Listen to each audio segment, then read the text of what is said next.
Waziri Mkuu wa Israel Benjamin Netanyahu amesema Israel itaendelea na mashambulizi dhidi ya Hezbollah nchini Lebanon licha ya mipango ya kuanza mazungumzo ya moja kwa moja na Beirut.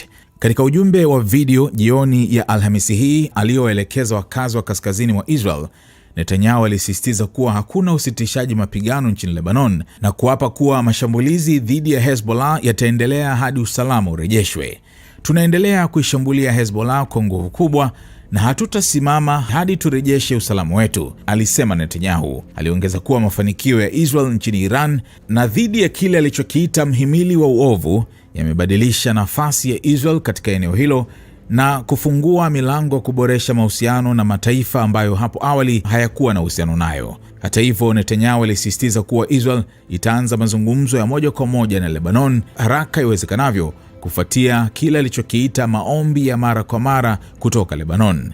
Alisema mazungumzo hayo yatazingatia malengo mawili makuu: kulivua silaha kundi la Hezbollah na kufikia makubaliano ya kihistoria na ya kudumu ya amani kati ya Israel na Lebanon.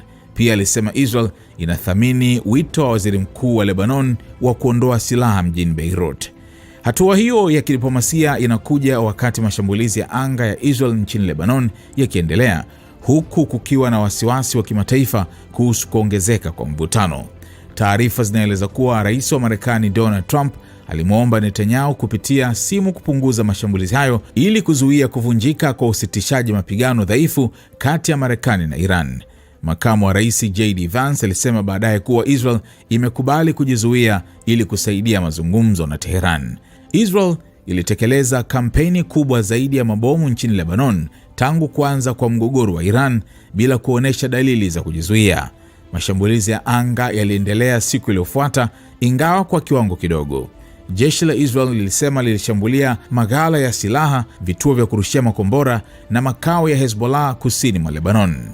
Israel na Marekani zinasisitiza kuwa Lebanon haijajumuishwa katika usitishaji mapigano wa Marekani na Iran, huku Iran na wapatanishi wa Pakistan wakidai kinyume chake, jambo linaloongeza mkanganyiko kuhusu makubaliano hayo. Wizara ya afya ya Lebanon imesema idadi ya waliouawa kutokana na mashambulizi ya Israel imefikia watu 303 na kuonya kuwa huenda ikaongezeka zaidi wakati timu za uokoaji zikiendelea kutoa miili chini ya vifusi.